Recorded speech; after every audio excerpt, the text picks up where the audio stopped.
Tere head televaatajad, alustame Ela hästi selle hooaja eelviimase saatega. Tänases saates meisterdame tõelist ägedat toidukunsti võluri Lea Dali Lyoniga. Nüüd aga hakkame rääkima millestki tõelisest šokeerivast. Nimelt inimkonna kõige suurem sõltuvus ja selleks on emotsioonid. Oma emotsioonidest võime jääda sõltuvusse ja see on midagi, mis tõttu võime takerduda elus nii suhetesse, asjadesse kui tegevustesse. Täna olen ma Aigi Vahinguga, kes on teadliku muutuse kunsti õpetaja ja koolitab just toidusõltuvusega seoses väga palju inimesi. Aigi, mis need emotsioonid sinu jaoks on? Emotsioonid on, nagu me kõik teame enda kogemuse põhjal, hästi tugev selline suur naturaalne looduslik jõud. Et need samad emotsioonid, mis korraldavad siin ilma, vahest on ju tuuline, vahest on tormine, vahest on päikseline, vahest kevad kõik kasvab, vahest on sügis kõik kaob. Et need samad sellised nähtused on inimese sees. Ja kui keegi on üritanud emotsioonidega rinda pista, üritanud võidelda emotsioonidega, siis väga sageli, isegi kui alguses tundub, et see võitlus lõpeb sinu võiduga, et sa suudad kuidagi mõne emotsiooni üle kangutada tahtejõuga, siis kui kauaks sellest tahtejõust piisab, et tahtejõud on iseenesest ka emotsionaalne nähtus, et siis tahes tahtmata millegipärast on niimoodi, et see emotsioon jääb ikkagi peale.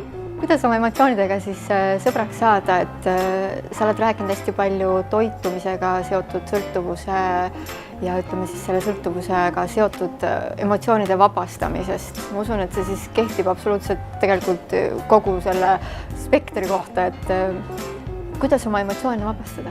Söömine on sageli sotsiaalne tegevus, sa oled heade toredate inimestega koos, teete koos häid toite või sööte koos häid toite ja see kõik on väga normaalne protsess.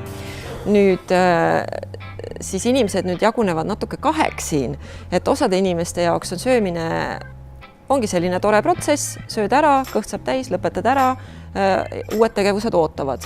Aga teiste inimeste jaoks on söömine on millegipärast muutunud selliseks nagu elus püsimise kuidagi vahendiks, et söök on hästi olulisel kohal nende elus ja sageli siis süüakse hoopis ka teistel põhjustel kui näiteks tühi kõht või kas või see sotsiaalne selline tore atmosfäär. See jõud, mis seal taga on emotsionaalne. Emotsioonidega saab kõige paremini sõbraks niimoodi, et sa esmalt teadvustad, mis on see jõud või mis on see sund või ajend, mis paneb sind näiteks sööma siis, kui sul kõht on juba täis või mis paneb sind ihkama toitu siis, kui sa just sõid ja juba oled uute tegevuste juures. Ja väga sageli, mis siis häirifaktor on see, et see teema käivitab teatud emotsiooni, sageli see on see, et ma tahan ja siis, kui käivitub see emotsioon, et ei tohi, et olla seal nende emotsioonid, et ma tahan ja ei tohi vahel, see on nagu vangla. Sa oled ise sellise vangla ju läbi elanud tegelikult, et mis see sinu seos oli nende emotsioonidega? Ma hakkasin uurima, et mis toimub, sest ma panin tähele, et see ei ole normaalne, kui inimene just sõi ja tahab jälle süüa. Toit on see, mis on juba varakult kättesaadav ja teatakse küll ju neid lapsi, kes on küpsisevargad, on ju käivad ja teevad kodus selle küpsisekarbi tühjaks või siis mõned lapsed, kes anna neile suhkurt ja siis on kõik rahu majas. Et mina lihtsalt avastasin, et mind üldse toit ei huvitanud ja üldse suhkur ka ei huvitanud lapsepõlves, aga siis tekkis mu ellu selline periood, kus ma olin hästi tihti haiglas lapsena, et mul oli siis nagu kopsuhaigustega teema ja mida vanemad saavad siis teha, et arst on kirjutanud, et nüüd on vaja olla ravil ja siis laps on ravil ja nemad ju käivad vaatamas nii palju, kui nad saavad ja saadavad kirju ja pakke ja teevad kõik enda poolt võimalikku, aga siis laps või tunneb siis haiglas ennast ikkagi sihukest kuidagi nagu oma ette ja üksi ja siis olgugi, et selle haiglas tekivad ju ka sõbrad, oleneb ka, mis atmosfäärid nendes haiglates on, et sageli ju seal on ka väga palju patsiente ja võib-olla natuke närvilisem õhkkond, et siis ma lihtsalt avastasin, et ma nagu leidsin enda jaoks sellise lohutusmehhanismi, et avastasin, et suhkur näiteks mõjub niimoodi, et ta teeb tuimaks. Et sööd palju suhkurt ja siis sa muutud täitsa tuimaks. Et sa ei tunne enam seda kurbust ja võib-olla seda üksi olemist ja muutud nagu immuunseks nendele emotsioonidele. Ja tõenäoliselt see siis kandus mul elus niimoodi nagu lihtsalt edasi, et mis iganes halba tunnet ma siis tundsin, et siis ma jälle sõin midagi head, tunne läks jälle heaks ja niimoodi siis aastate ja aastakümnete isegi vältel siis sai praktiseeritud seda, et kuidas nagu need halvad emotsioonid muuta nagu lihtsalt nipsust heaks, söö midagi head ja siis hakkab hea. loomulikult see hakkas nagu õõnestustööd tegema, et tuli teismeiga ja siis vaatasin, et kui ikkagi väga palju seda head süüa ja juba oli tekkinud harjumus head süüa, et siis ikkagi tuleb natuke nagu kaalu juurde ja teismelisele võib see ka päris katastrofaalne tunduda, et siis hakkas pihta selline nagu nõiaring, et ühest küljest on vaja enesetunne saada heaks läbi, tekitades häid emotsioone läbi söögi ja teisest küljest tekivad halvad emotsioonid, sest nagu kaalu tuleb juurde, tahaks ikkagi ju sale olla. Minu põhihariduses ei olnud sellist teadmist, et emotsioon saab vabastada. Et mina mõtlesin, et kui on kurbus, siis see on absoluutne. Kui on üksindus, see on absoluutne. Kui on viha, pettumus, kibestumus, see on absoluutne. Sa hakkasid siis nagu sõeluma välja neid emotsioone, mida sa tunned või? Ja siis hakkasid nendega tegelema või ütleme, kuidas see protsess nagu midagi lihtsamalt räägituna välja näeb? See meetod on uudne, sellest pole palju räägitud, aga lihtsalt väljendatuna see näeb välja selline, et mis tahes elu hetkel sa koged emotsiooni, ilma milleta su elu oleks nauditavam.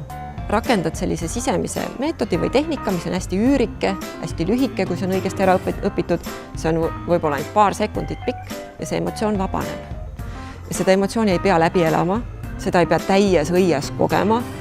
Näiteks oled vestluses kellegagi ja ta ütleb ühe lause ja sa tunned kurbust ja sa tunned võib-olla nii palju kurbust.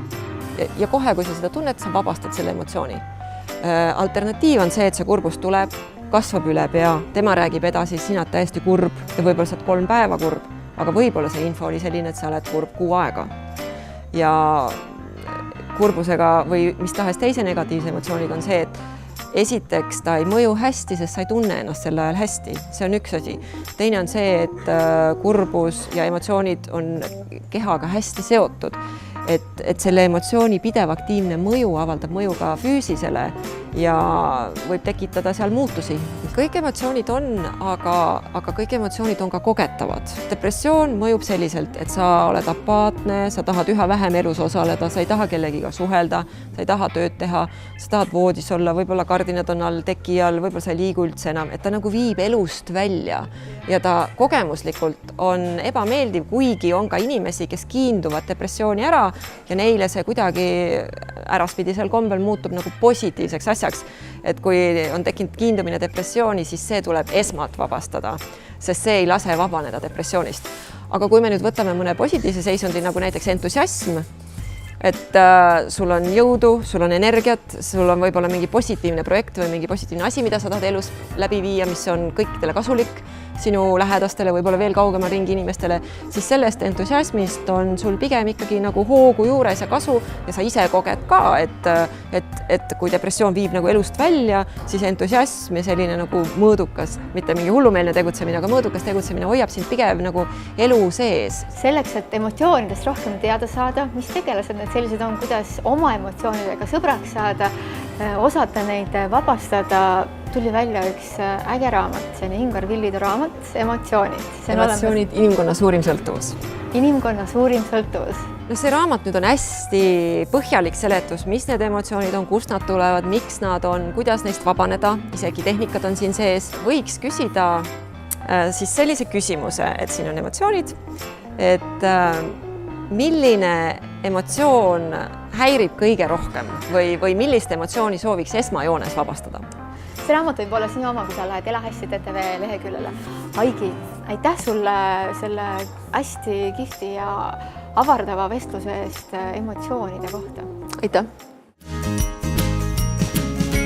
Ela hästi viimase kokkamise teeme kauni ja andeka naisega. Tema nimi on Lea-Dali Lyon ja meisterdame hakkame koos magustoitu. Tere, Lea! Tere! Lea, sinu soov oli teha midagi matšaga. Kes ei ole varem proovinud, siis matša tee on selline, ma arvan, et paljud vist joovad seda kohvi asemel. Ta on lõhna poolest selline nagu värske leht. Mis sulle tundub? Jaa, mulle üldse meeldivad igast leheleotised, sellised nii-öelda tee. Ma olen selline tee inimene, ma ka kohvi üldse ei joo. Me teeme erinevaid marjavahu koori, kreeme ja siis on meil võimalus teha selliseks ilusaks taldriku mandalaks või kuidagi selliseks kunstiks. Super, mis on väga tähtis on ju, et taldrik peab nägema välja nagu kunstiteos. Just. Teed sa tihti kodus toidukunsti või? Kunagi kui mul on ka mõni mees kodus olnud ammu aega tagasi, siis mulle meeldiks serveerida niimoodi südamekujuliselt näiteks. Ja kusjuures see emotsioon, kui sa toidu viid ette ja siis äkitselt on seal selline kunstiteos, see on alati olnud selline. Et esimesena sööd silmadega. Jaa, toit peab olema elamus, vaata. Et mis sa muidu üldse nagu sööd? Jah, miks sa sööd? Üks asi on see, et olla rakutasandil toidetud, aga et kuidagi midagi nagu võiks ju veel olla. Jaa, sellepärast, et tegelikult saab süüa mitte ainult ju toidust, vaid süüa saab ka emotsioonidest. Näiteks mul just tuleb meelde, et mul oli mõni päev tagasi oli selline väike kontsert on ju, kus oli siis pikk laud ja siis inimesed sõid, oli üks selline ühe asutuse tähtpäev ja oligi selline variant, et mina siis laulsin ja tegin sellist muusiksili loitse. Kui ma olin selle ära teinud, siis oli kohe, et tule istu siis lauda ja tuuakse praad. Ma istusin laua taha ja siis ma sain aru, et mul oli just sai kõht täis. Et sellest laulmisest ja sellest, ütleme, et oleneb, kuidas sa muusikat muidugi teed. Aga kui sa teed seda, et see käib kõik läbi sinu, siis tegelikult sul nagu mingid vajadused, mis muidu võib-olla on, et need kaovad ära. Aga proovime vaikselt meie siin tegutsema hakata. Esimesena katsetame kohe sükse asjaga, mis tõenäoliselt pritsib igale poole, yes. Ma võtan meile kausi. Teeme vahukord. Taimset vahukord. Ühesõnaga, nüüd teeme siis niimoodi, et jagame oma kreemi pooleks. Pool kreemi teeme matšaga ja pool kreemi teeme maasikatega. Ja, kallame sinna sisse. Ka arvan, et tegelikult peab natuke nagu... Jah, väga hea. Okei, nii, super.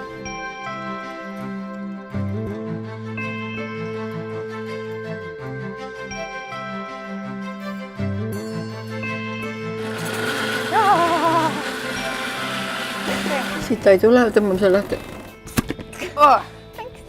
See on ju kõik maasikas. Maasikas. On muidugi. Jaa, super. Rohkem ei ole vist. Aga mina? Sul pole midagi. Ma panen sulle natukene. Ei, sul pole mitte midagi. Tundsin ainult. Aga see läks juba ära. See nahk sai ära selle. Sul pole mitte midagi. Super. Nii, kas vaata, ta läheb selliseks nagu roosaks. Nüüd on meil siuke ilus hele roosa kreem. Järgmine, mis me peame tegema, ma jätan ta praegu isegi niimoodi siia. Järgmine, mis peame tegema, on siis seda matšat doseerima siia 1 teelusika täis. Või teeks selle veel pooleks ja siis paneks siia rohkem ühte kohta matšat ja siis jätaks selle täpilise ka. Täna on siuke kokkamise katselabori saade matšaga. Ma tahtsin hästi rohelist segu lihtsalt. Ta näeb välja nagu siuke sambla värvi. Tuleb välja, et matša saladus on siis see, et seda tuleb segada korralikult. Nii, aga järgmine on meil see, et me teeme hindapähkli kreemi ka. Hindapähklid on ju taimetoitlaste seas sellised võluasjad, millega saab teha kõike, nii soolast kui magusat. Mina hindapähkleid panen tavaliselt praen riisiga koos hindapähkleid. Vala meil sisse hindapähklid, need on üleöö olnud siis leos ja ära loputatud, need peaks olema sellised pähklid. Pehmed nagu kummist. Vala need kas meile kõik sisse. või? Siis paneme juurde mustikaid. Võt siit võib-olla paned pool või midagi. Mustikates on see pektiin, mis on õunas ka. Et kui jätad seisma külmkappi, siis kallerdub ise ära. Nii, ja siis paneme maitse järgi, peame panema seda magustajat siia sisse. No ikka pane, jah. Siis peab ikka panema vist. Sutsu peaks panema vett ka, et ringi käiks siin sees. No, proovime niimoodi.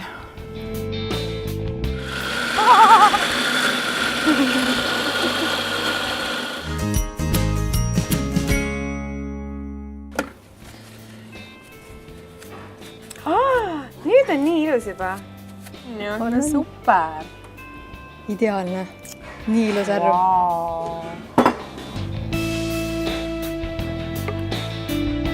Lõikame selle pooleks ja siis viskame selle avokaadoga sinna sisse. Avokaado on mulle nüüd.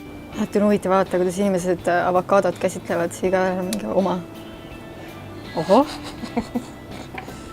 Nii. Ja see tuli suure lusikaga oma pähet välja võtta. Palun. nüüd 4 suppilusikatäit kookospiima oli meil seal retseptis. Ja siis paneme maitse järgi jälle vahtrasiirupid või mis kellelgi kodus on ja aitab.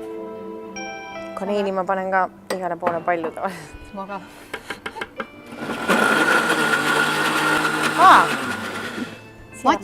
Matšat paneme ka. Teelusikatäis. Kui hea. Lõhnab hästi. Mulle meeldib, ma ei tea, mis asi see nii hästi siin lõhnab, aga mingi asi. Värske kaneel, aga päris hea siuke tekstuuriga kreem on hästi läikiv ja kreemine on ja. See on, ma arvan, meie parim kreem.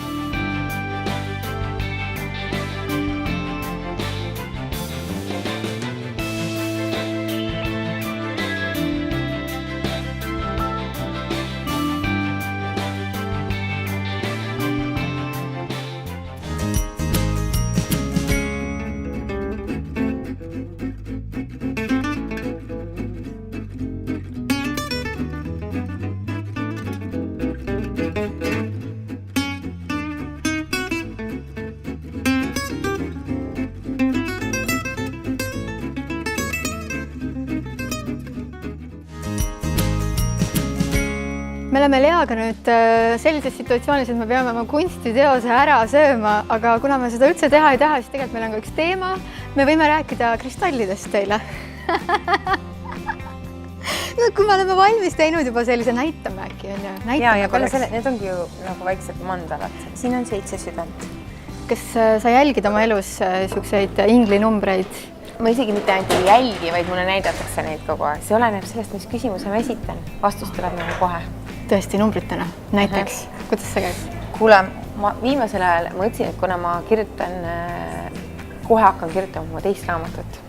Et see nagu minu teise raamatu nii-öelda süžee on juba minu elus läbi saanud, et nüüd ma hakkan seda kirja panema. Hakkasin lõpuks pilti tegema, muidu inimesed ei usu, et minu auto kõrval sõidavad tavaliselt ikkagi auto selliste numbrimärkidega nagu 333 või 777 või 999 on ju. Või nad pargivad alati ja mitte ainult autod, eks ole, kõik kellaajad või ükskõik mis ma hakkasin pilte tegema, mul on telefonis erinevaid pilte, kus ma näen. Kas see numbrite seos tuleb sul ise enda seest või sa mõtled mingit üldist seost või ütleme, mida need numbrid sulle siis räägivad? Sa näed igal pool näiteks numbreid 17 igal pool, kui sa vaatad, meie lastega alati ütlema, kell on 17, soovime nüüd kõik, on ju, et see on see hetk, kus nagu see soovide värav on avanenud ja siis sa saad nagu, et see, mida sa mõtled, see justkui nagu hakkab kohe realiseeruma, et siis vaata oma mõtted üle. Aga vahepeal sa lehvitasid selle plaadiga, et võime juba ära öelda, et miks see meil siin kaasas on, sul tuli eelmise aasta lõpus välja plaat. See tore plaat. See on siis Blacki viimane plaat, kõige viimane, sest rohkem Blacki plaate kunagi ei tule. Siin on tegelikult selliseid lugusid, mis on kunagi meil ka salvestatud, nagu näiteks Kuhunga rahvas, mida eestlased kõik teavad hästi. Aga samas ka Ära piina mind, mis on Blacki klassika. Ja, no ma mõtlesin, kuidas ma ikka lõpetan, et see võiks olla. Aga siin on selline Ära piina mind, selline väga sensuaalses variandis, et see on aastal 2017 salvestatud. Vaatajad, kes soovivad endale seda plaati saada, saavad selle plaadi. Kas osta poest, mis on poes müügil on ju. Just. Või siis minu Facebooki leheküljed muuseas saab isiklikult minu käest minu poole pöördudes ja minu nimelise pühendusega allkirjaga ja saadan otse postkasti koju ka veel. Nii et see on ka hea variant. Aga kes tahab seda nüüd kohe saada siit saatest, siis tuleb minna Elahästi TTV lehele ja vastata küsimusele. Vastata küsimusele, et selle plaadi peal on ka üks külalisesineja, kes ei ole mitte ansambel Blacki liige, aga keda te kõik väga hästi teate ja armastate väga. Kes on?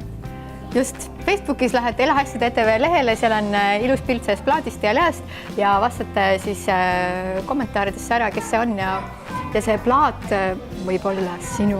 Et meil on siin ka kristallid ja kristallid on hästi sinu teema, tervendamine ja selline energiate jälgimine. Annan sulle selle koti, et mina võtsin kaasa mõned oma sõbrad, aga sul on ka siuke raske vägi on kaasas. See on nüüd see vägi, kes mul tavaliselt alati kaasas on, kui ma mingit energiasessioone teen. Enamus on siin mäekristallist. Aga üks on seleniidis, sellega on hästi hea temaga saab ka masseerida, on ju. Aga kui sa võtad, tegelikult tõmbad niimoodi üle, siis sa saad ära mõõta, siin on ka minu pendel, et mis energiat ta kogub selle energia siia sisse. Põhimõtteliselt, kui sul näiteks, ma ei tea, kuskil valutab, siis sa võid ka sellega üle tõmmata, aga sel juhul ta nagu kasutab ainult seda ühte omadust, et ta tõmbab selle energia välja sealt, mida sul vaja ei ole, eks. Aga kui sa veel kasutad häält ka, ma ei taha neid maha pillata sinna, näiteks kas ma pean enda kätte võtma? Ütleme, et võib-olla kuskil keha peal või et sa nagu klõbistad neid. Siis nad teevad ühtlasi ka nagu häälekamast. Need on väga väekad kristallid, mis sul siin on. Ja nad on palju tööd teinud, siin on ikka mõni on, ma näitan kohe, et on päris, ütleme, et väikeseks kulunud. Need on minu kõige esimesed. Kui ilus. See ja nemad on kõige esimesed, need kunagi olid päris kõige suured. töökamad. Nendega ma avastasin selle toksimise. See on natuke nagu šamaani trumm ka, vaata toksid, aga sa teed kivikestega. 1, 2, 3, 1, 2, 3, 4, 5, 6, 7, 1, 2, 3, 1, 2, 3. Tegelikult see teeb sellise rütmi. Just. Mäekristallis need, kus on vikerkaarad sees, need on nagu kõige, ma ei tea, mis pärast, aga nad on kõige tugevamad. Vaata vikerkaarelisest süsinikkarbiid oled näinud. Ma just vaatasin juba ilusin, aga ei ole näinud, jah. See peaks olema, võta kätte, ma ei tea, nii tugev tunne tuleb igast ühest. Et kui mina võtsin selle kätte, siis mul lõi nagu ja siis ma mõtlesin, et ma tahan seda tegelast koju võtta. Et tal on kõik värvid sees olemas ja ta peaks nagu olema siis kõikide tšakrate esindaja ja aitab ka ühendust saada siis selliste kõrgemate tegelastega. Ja kui on vaja mul midagi väga asjalikku ja tööd teha, sa püriiti oled käes hoidnud.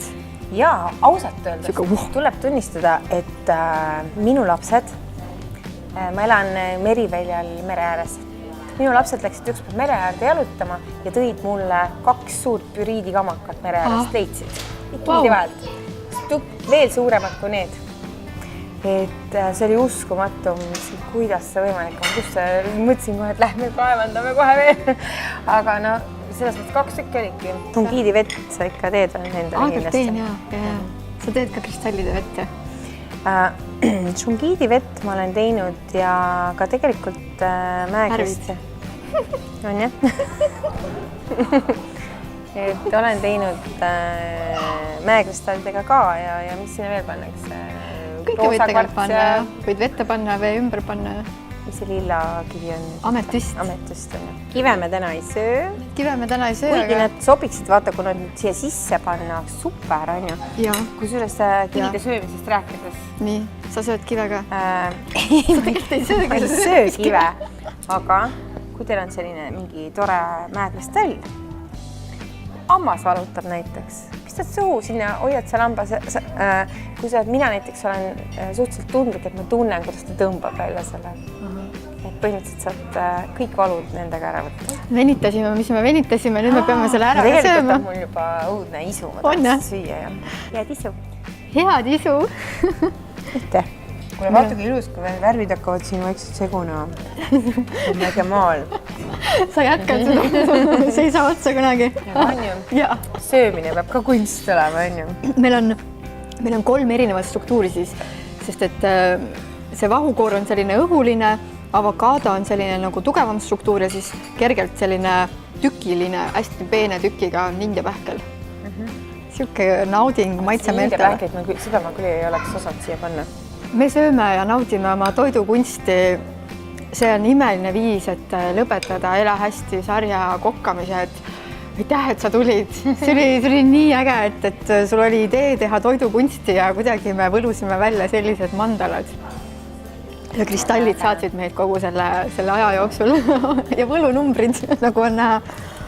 Kes soovib võita Lea imelist uut plaati, ingli numbritega samamoodi, 11 lugu, kes soovib võita Blacki viimast plaati, siis minge Ela hästi TTV Facebooki lehele ja vastake seal küsimusele, kes on see salapärane kaasosaleja Lea plaadi peal. väärikas külaline. Väärikas külaline ja see plaat võib olla sinu. Järgmine Ela hästi saade, kõige viimane saateapsude, naljade ja kokkuvõtetega on eetris järgmisel neljapäeval 19:30. Ja siit meie ütleme Ela hästi.